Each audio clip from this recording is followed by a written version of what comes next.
Salutations readers, welcome to or welcome back to the State of Go Writer channel. My name is Nkechi, and for today we are doing a wrap-up video. Now, if you are new here or you haven't seen it in my community tab, I do a wrap-up video every 2 months now. So I pretty much combine the previous 2 months to do in one video because wrap-up videos tends to feel a little bit tedious, and I want to make it a little bit more fun. And the only way I can do that is if I just tell you all the books I've been reading the past couple of months instead of 1 month.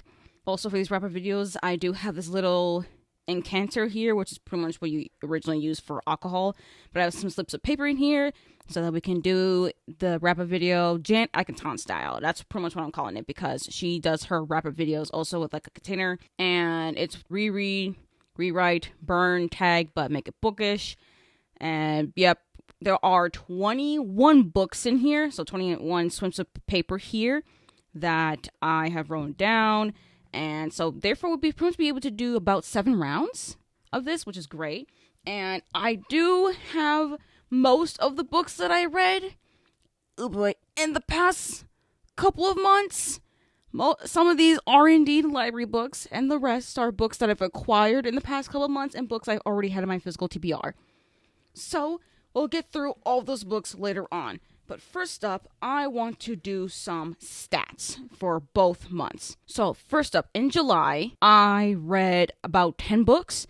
The average rating was 3.83, which is not very high. And it's also because of the fact I had some pretty mixed books in July. But also in July, I was also participating in Summerween for the first time this year. So I do actually have a reading vlog for Summerween, so I'm going to put a link to my reading vlog playlist because a lot of these books are part of reading vlogs, readathon vlogs, and reading challenge. Like, it's just a whole thing. So for July, I read 10 books. Average rating is not as high as I would like it to be, but I have been reading some pretty mixed things in July, which was not very fun, but I did find a new favorite. Then in August, I read 11 books. And the average rating was 4.18. Then again, I have been reading some manga that I've been really much loving lately.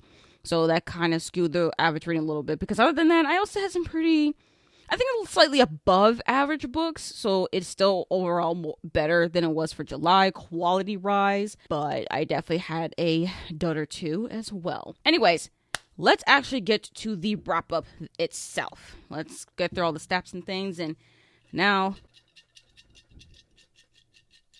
all right, let's get to our first book here. Okay, 2 things came out, so let's start with the first thing here. Okay, Small Worlds by Caleb Azuma Nelson. This actually is a new release that came out this year. I think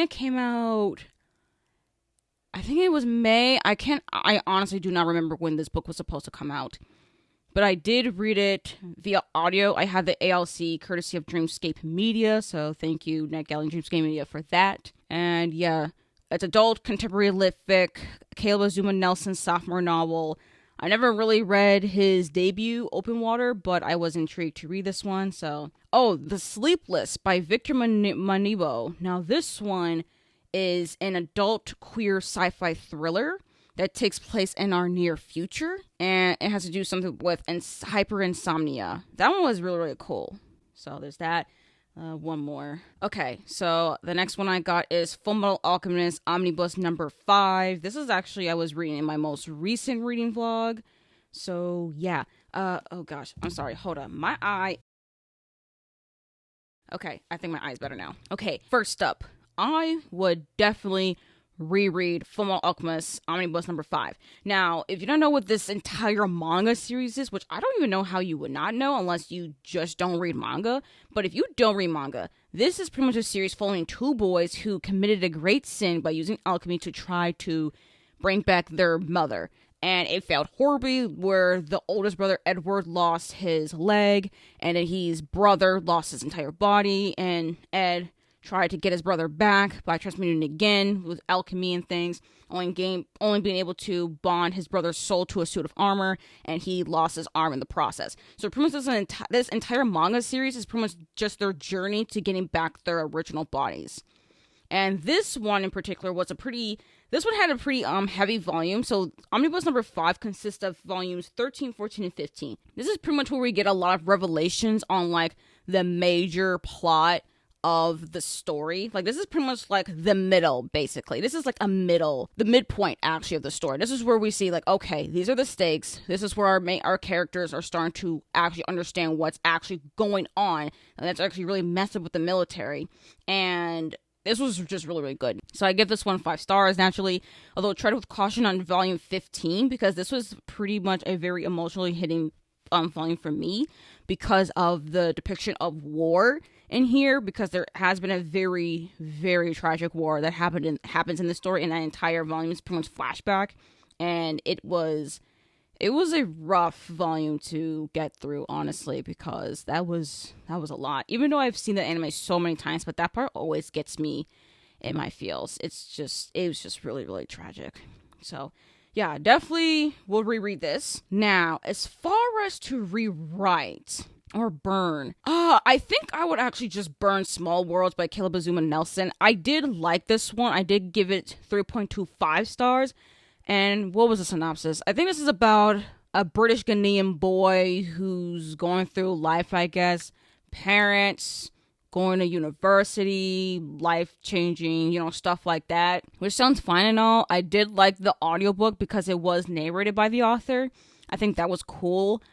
But I based on the 3 options that I'm given here, this would be just the one I'm burning, because not only it's just the one I actually felt the least personal connection to. Like, I think it was just fine of a book. It was fine. It's good. I would recommend it if you're into literary fiction or if you really like this author's works. I mean, it's my first time into this author, and I don't know. I liked the audiobook, but I didn't really love the story. So yeah, I'm just gonna burn it. But The Sleepless, though, I would rewrite it. And this one, I give it 4.5 stars.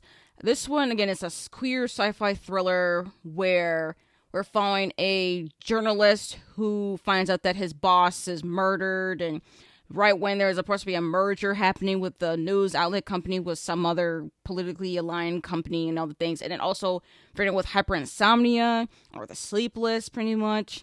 And figure like how it's just a whole thing. It's actually really, really good. I do recommend that one. Now, as far as to rewrite it, I think I would probably rewrite it to be a little bit faster, because despite it being considered as a thriller, I think it's more mystery because of its pacing. It is definitely more of a slower build for sure. So I think that if you really want to go for a thriller, then it needs to be a little bit faster, or just straight up call it a mystery for what it is. I don't know if that's really the case, but then again, the whole mystery behind like the murder case, it's a whole thing. There's just a lot going on with that one, and it's also very much a thought experiment on like the idea of hyperinsomnia and how you could actually capitalize on that. It's a whole thing, and I think that's really, really good. So I don't right know how to rewrite this besides like making it just a little bit faster, because there was a point in the middle of the story I was getting kind of bored because of how slow we were going. So I was like, I feel like if we made the book just a little bit faster, I think that will just help make the book just like a 5-star, at least for me. All right, round 2. Oh yeah, The Crane Husband by Kelly Barnhill. I read this for Summerween, actually. Oh boy. This one was a fantasy or fantastical novella. It came out this year. It's a contemporary retelling of The Crane Wife, and yeah. Okay, book number 2, Ring Shouts by P. Jelly Clark. This is a fantastical historical horror novella where the KKK are turned into demons, and then we have a ragtag crew trying to pretty much figure out how to get rid of these demons and dispel them out of our world. All right, book number 3, Court of the Undying Seasons by A.M. Strickland. This was the Full Moon Book Club pick for August. And yeah, this is from my most recent reading vlogs. So first up, I gotta figure out which book I want to burn. I don't know if it should be Crane Husband or Court of the Undying Seasons. Actually, I'm gonna go by its rating, because Court of the Undying Seasons is definitely the book I would totally burn. Now, this is my first foray into this author's work and the writing style, and I did not like this book at all. I gave this 1.5 stars.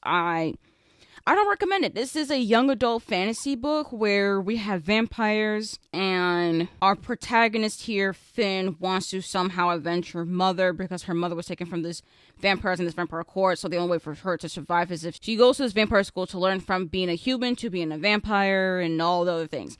I think this was a really cool concept in theory, and also at least according to the author, Finn is pansexual and demigirl, which is something I don't really see in books at all. Like, I've never encountered a demigirl protagonist before, and I did like that representation here, even though the actual word demigirl was never used in here. So there's that personal pet peeve for me.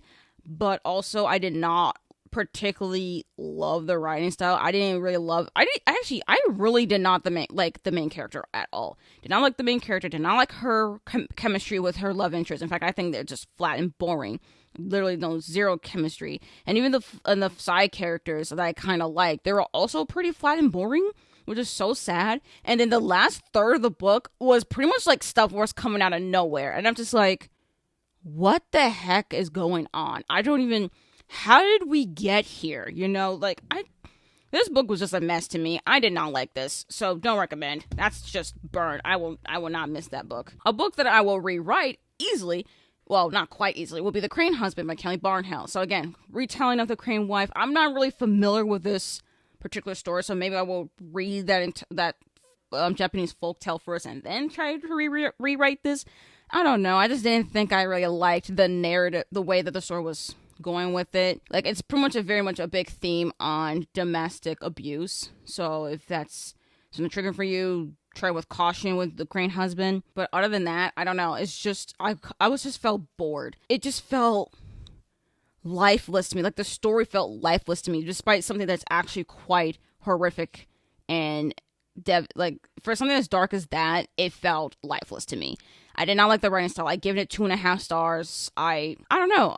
I've never read anything by this author, so I don't know if this is just because it wasn't really written as a novella, or this is just how they write their stuff. But whatever it is, I did not like it. I probably will try again with something else, but other than that, I don't know. So in order to rewrite this, I don't know, just give more life to the story, make the characters seem more dynamic, or maybe that's just the point. Maybe that was the point of the story, but other than that, it's just felt boring. It's unmemorable. I don't really recommend it. If you want to read it, sure, whatever. Even Quarter 99 Seasons, if you want to read that, fine.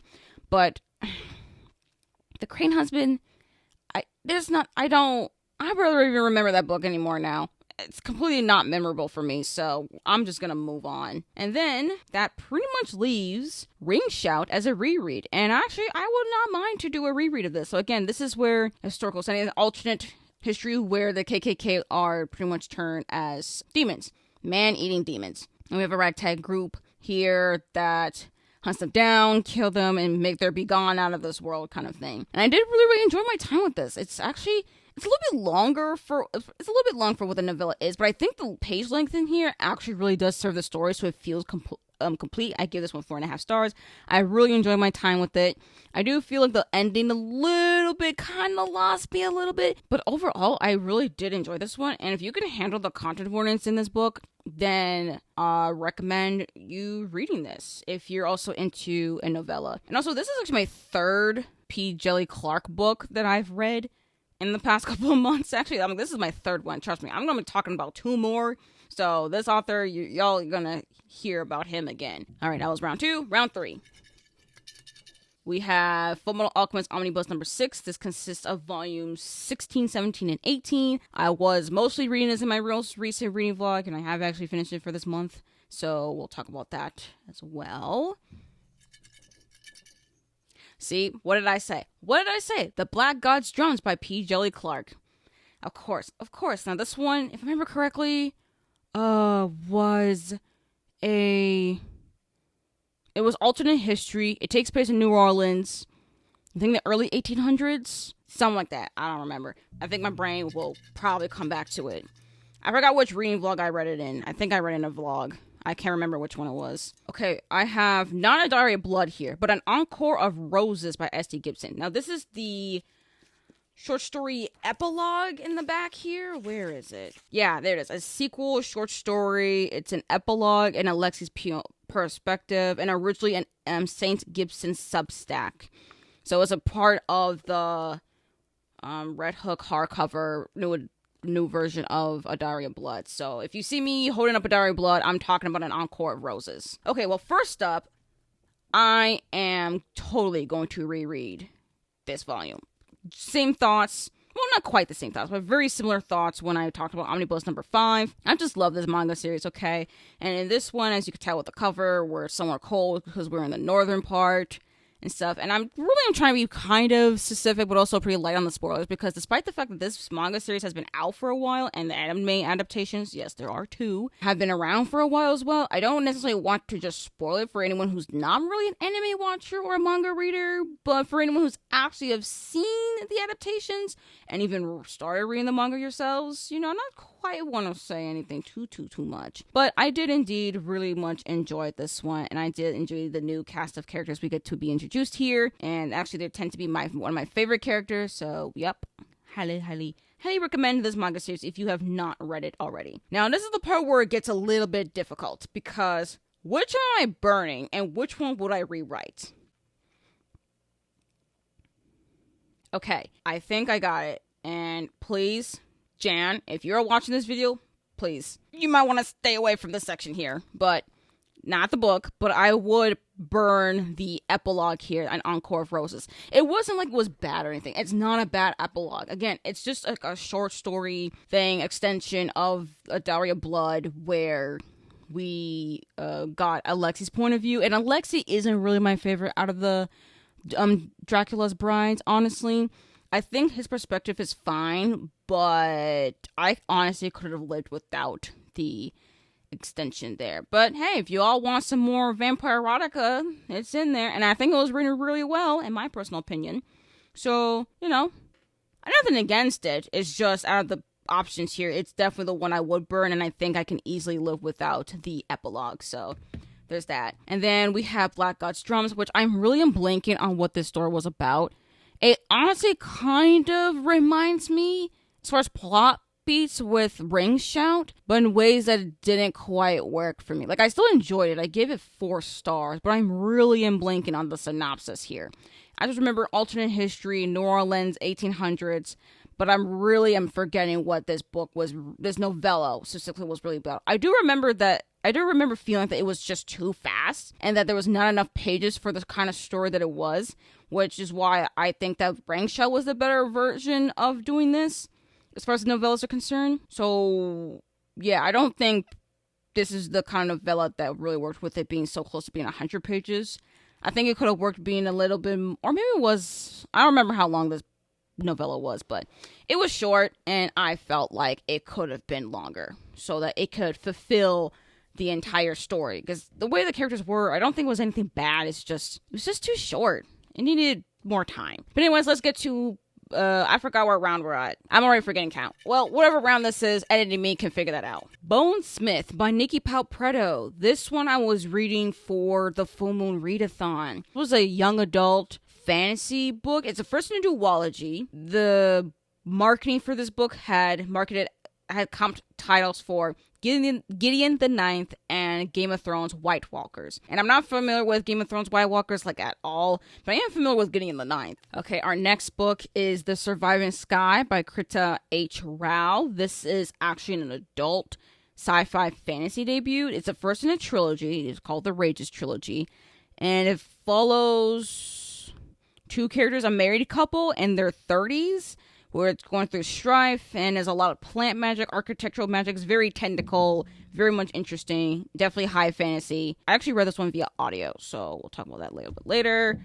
Mammoths at the Gates by Niveau. This is the 4th installment in the Singing Hills cycle. Okay, this is actually really, really hard to figure out, because these are books that have pretty high ratings. Like Bonesmith, I gave 4.5. Well, now I've given it 4.5 stars. In my Full Moon Readathon reading vlog, I did initially give this book 5 stars because I did read it via audio. I really enjoyed my time. I really like the characters, the world building, the setting, character dynamics, the chemistry between our protagonist Ren with her love interest. And I did like how the book was setting up for the sequel.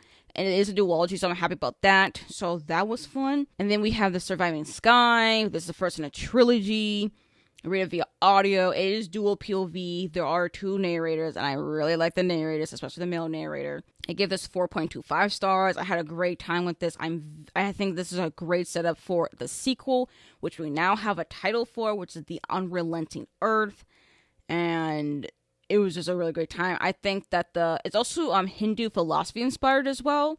Now, I'm not really familiar with Hindu philosophy at all, but I do think there is something philosophical going on with how the story has been unfolded and the magic system, and I think that was really, really cool and stuff. I think my only problem was the fact of the marital relationships having such a high value because of how the society functions, which I do think is mainly more of a critique of the actual society and how flawed it is, and less so of other things. But I don't know, there's something about it that kind of brought me off a little bit off the wrong way.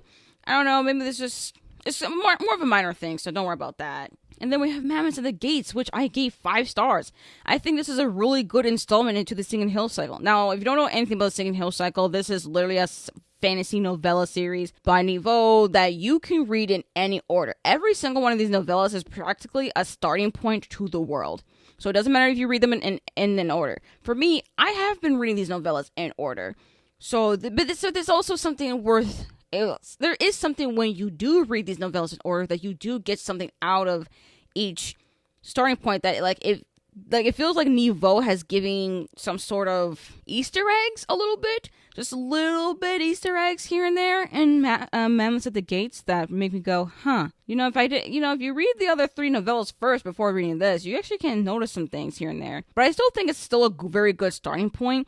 But it's just that I do think that as far as emotionally, I think you need to be a little bit more invested in the series. Whether you've read 1 or 2 novellas, or if you've caught up to all 3 before this 4th one, then I think the emotional journey that she has been going through in this series, in that particular installment, will feel it. I mean, I think you'll still feel it, but I felt it strongly because I've been so invested in the series. So I think that's a little bit of a hindrance for this particular novella. But regardless, I really loved it. I had a great time with it. I read it as an e-arc. And the problem is now, so with these 3 books, I don't know which one I will reread, burn, or rewrite, and how.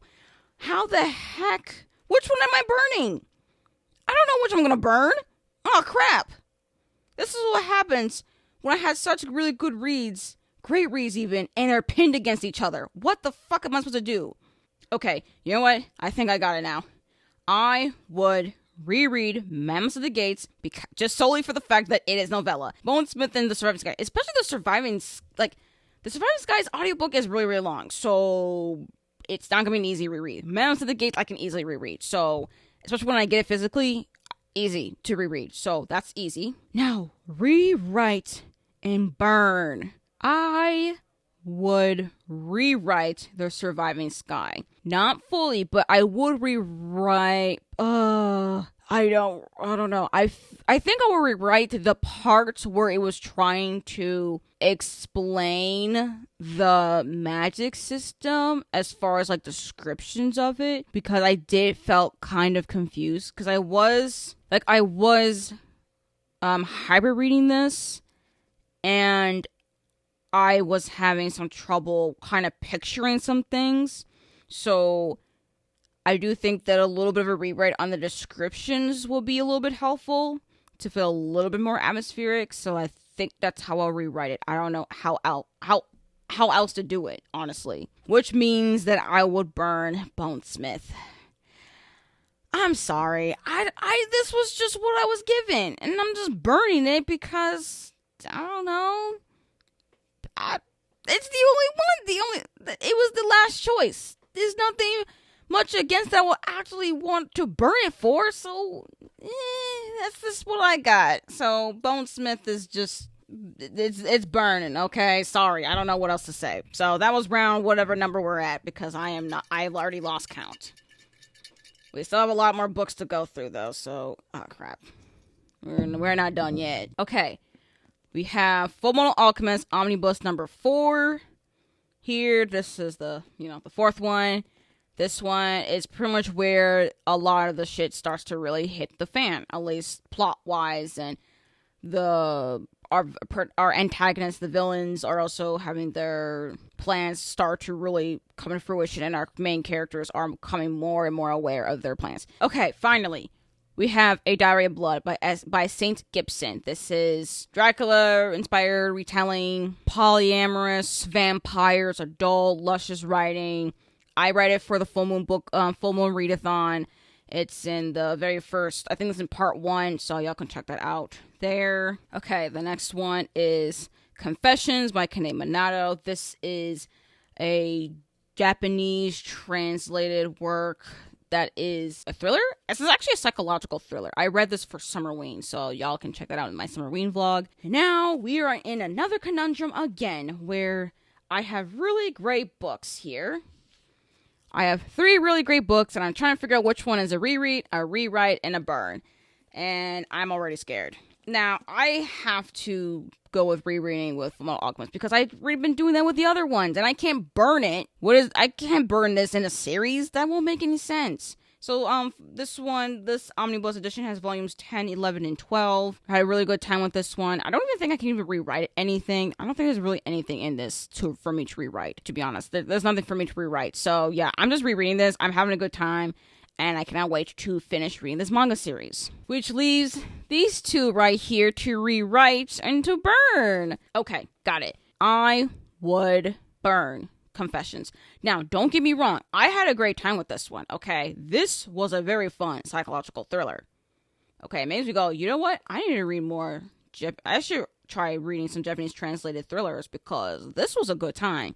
All right, I give this one 4 stars. I enjoyed it. My only problem was how it felt quite repetitive. They were kind of getting the exact same story over and over again with just a few reviews every single one of the stories. Now, and also the chapters are very, very long, like way too long. So that was annoying. So I'm not burning because it was bad. I'm just burning because out of our options here, this is the one I would honestly burn. And I would try to find another translated Japanese thriller to soothe the pain of the fact that I just lost a really cool book. So there's that. Recommend it though.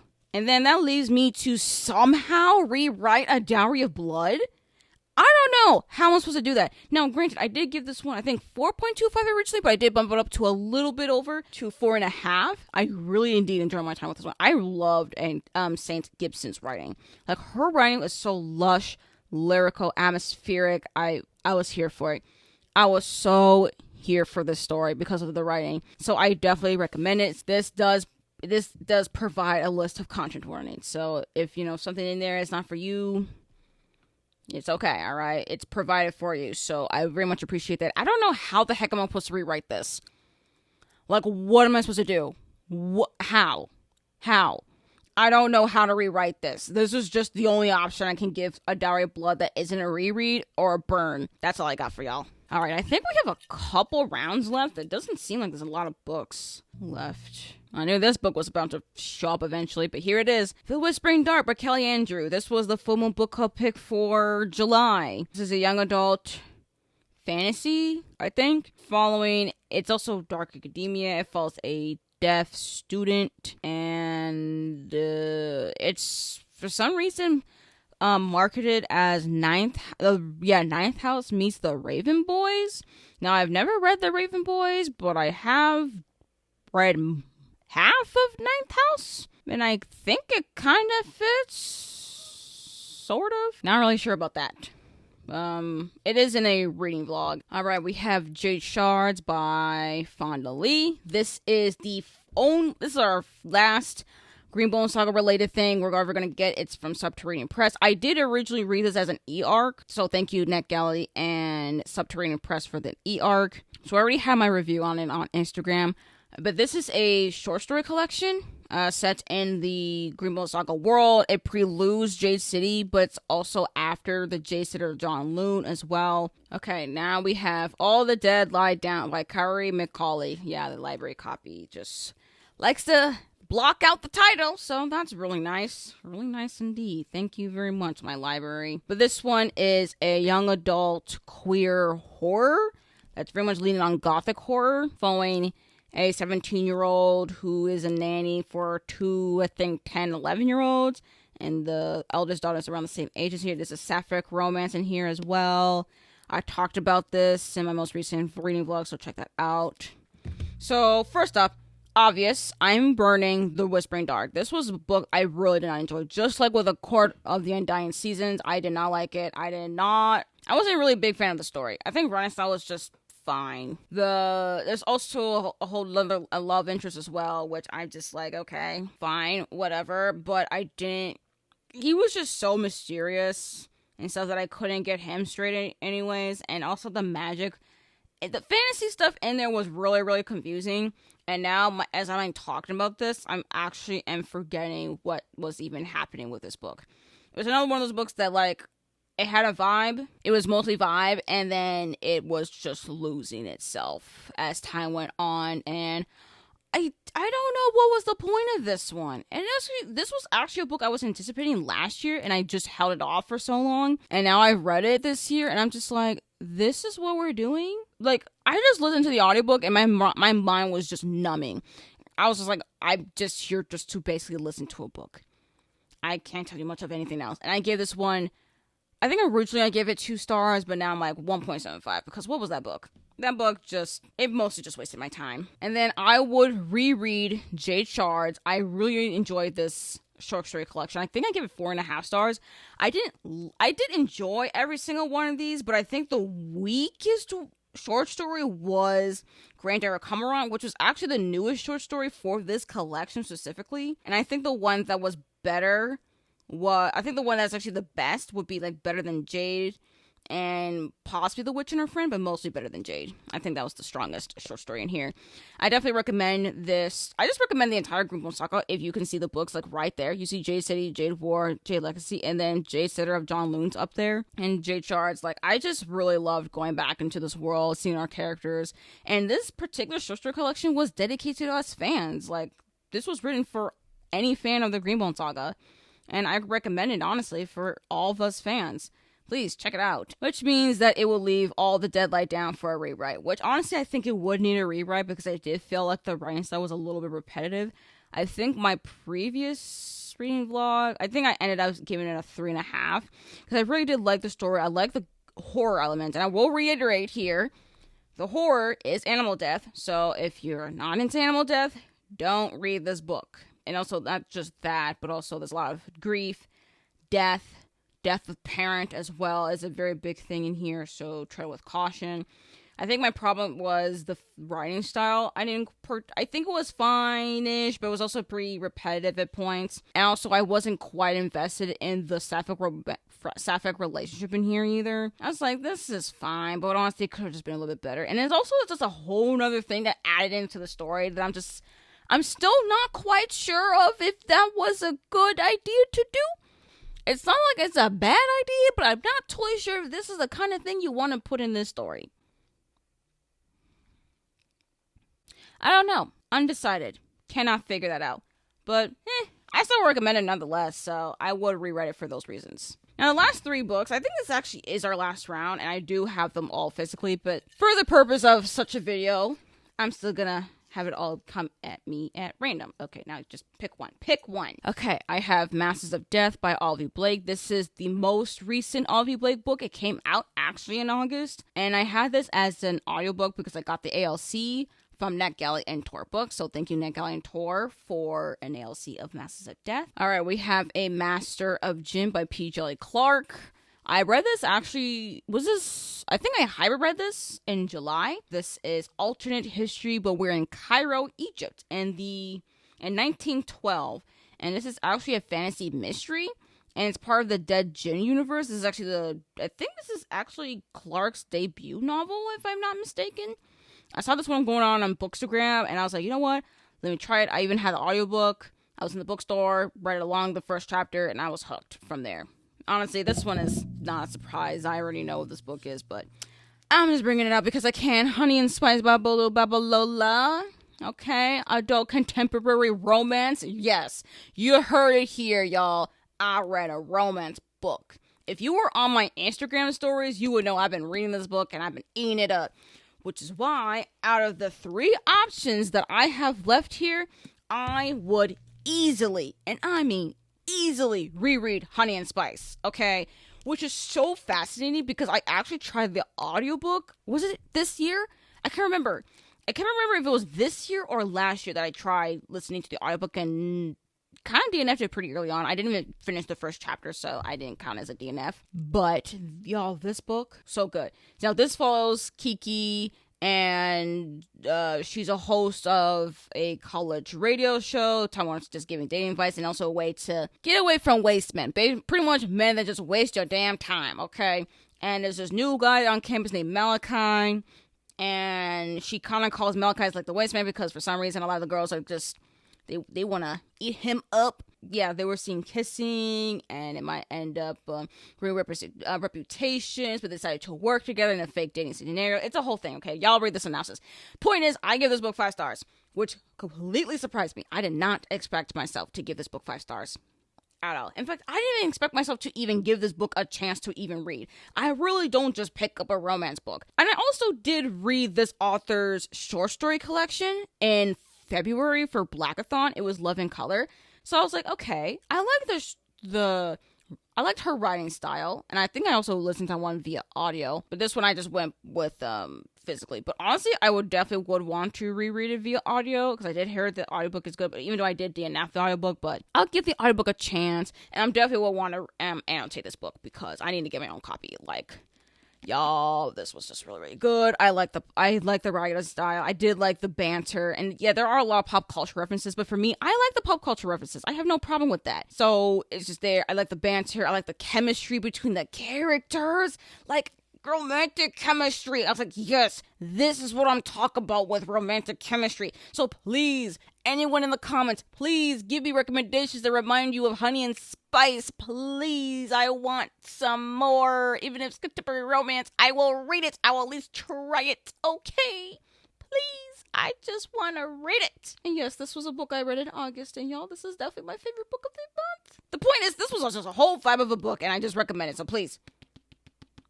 read it. Anyways, besides my raving of Honey and Spice, we still have 2 books that are rewrite or burn.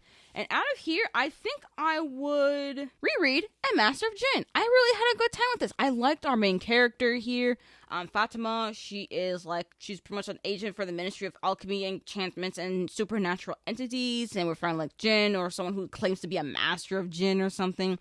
It was a really, really fun time. I would definitely want to reread this. In fact, I really want to read more part of this universe, because this universe sounds so interesting. I just really love P. Jelly Clark's writing style, which is why I've read like 3 of his works in the past couple of months, and I plan to read even more. I know he has got another book coming out next year, and I'm definitely planning on reading that. So, yeah, I think I will try to see if I can get to the other novellas in this universe that predate this, and hopefully there'll be more books in this series. Please and thank you. I really had a good time with this, and I want to definitely want to reread it for sure. I mean, not reread. Oh, crap. I'm not supposed to be rereading this. I'm supposed to figure out how to rewrite this. My bad. I think I would pick this to rewrite. And I don't know necessarily. I feel like there's a little bit parts of the mystery that I think I will want to be rewritten a little bit here and there. Maybe push some reveals a little bit sooner. Extend some action scenes a little bit. I think that's it. I think that's all I could do for a rewrite, honestly. Which pretty much leads me to Burn? Masters of Death by Avi Blake. And honestly, this is the only Avi Blake I do have physically, even though I have read almost all of her now traditionally published works now. I've read The Atlas 6, which I did not like at all. I read that one last year. Didn't like it. I read one for my enemy this year. I read that one back in April. And now Masters of Death. Now this one just has like a lot of supernatural creatures and all. It's actually kind of all over the place as far as the synopsis, and the story does veer off the synopsis somewhere between a third or even halfway through, somewhere around there. It starts to shift to being away from the synopsis. And to be quite honest, I still think that her writing is still a little bit pretentious. It's definitely kind of still convoluted based on how anything else. Even though I did enjoy my time with it, I did give this one 3.75 stars, but I do think quality-wise, it's still around the same vein as what I thought for One for My Enemy, which was 3.5. I thought was still good, but there's still some magical conveniences in here, and I feel like in this one as well, but also not so conveniences, but it also reminds me of the things I didn't like with the Atlas Sick, and less so on the writing style, but more so on characters. I do think that, sure, each character is interesting in their own right. not every character got a chance to really truly shine, in my personal opinion, which is why I think that the cast should have been a little bit smaller. And that's what actually makes me really sad about it, because I really did like all of the characters, but I do think that there were certain characters that got way more shine, especially when we got to the second half of the book, that the characters we were introduced to the first half, they kind of got pushed to the background, and I'm just like, I kind of was here for them, but, the characters that are getting more shine in the second half, sure, that, they're definitely way more interesting and compelling, but coming to go looking back to the first half, that these characters we were introduced beforehand were kind of just, they're just a setup for the real meat of the story, which makes the story longer than what it needs to be, which is something I will critique Ollie Blake for, is the fact that these books are longer than they need to be. I only got this book because, first of all, I did really like the end pages. Okay, so these are our characters. Those are 4 and 3 more. Like, I really like the end pages. I also just like green books. Okay, I just do. And I liked this synopsis of the story more so. And I did enjoy my time with this more so than the other book. But as far as my problems with Ollie Blake's writing, her characterizations is so prevalent here. But for some reason, I keep going back to her works. I just keep going back because they just seem so interesting. And I just keep hoping that there's just one that I can give a solid 4 or even a 5-star, but not yet. But that was the end of I think that technically will be our 7th round, because there was 21 books, but I've read 21 things this month. I'm not even going to try to reorganize the books to show y'all again, because there's no point. It's just too many books, and there's so many pieces of paper that I had for all of this. But anyways, yes, that's pretty much my entire wrap-up. All 21 things. That's a lot. These couple months have been the most, well, not the most, because March was still the one I read the most books in a month.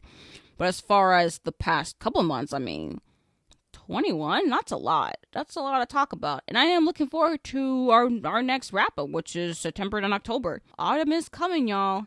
And I just read books for the summer, so let's see what happens in autumn. Alright, I'm pretty much looking forward to it. But anyways, yes, thank you all again for coming to this video. If you like it, subscribe, press the bell so you can be notified. And, y'all can comment down your thoughts on what I've read, any recommendations, any thoughts and opinions, or any books here y'all are interested in reading, all the things. Now, if you made it this far into the video, but you're not really sure what to comment at all, but you just want to let me know you're here, comment down below the honey emoji and the pepper emoji in honor of Honey and Spice. Like, both of them together. Like, honey and spice gotta go together, okay? Yes, thank you all again, and I hope to see you all in my next video. Bye.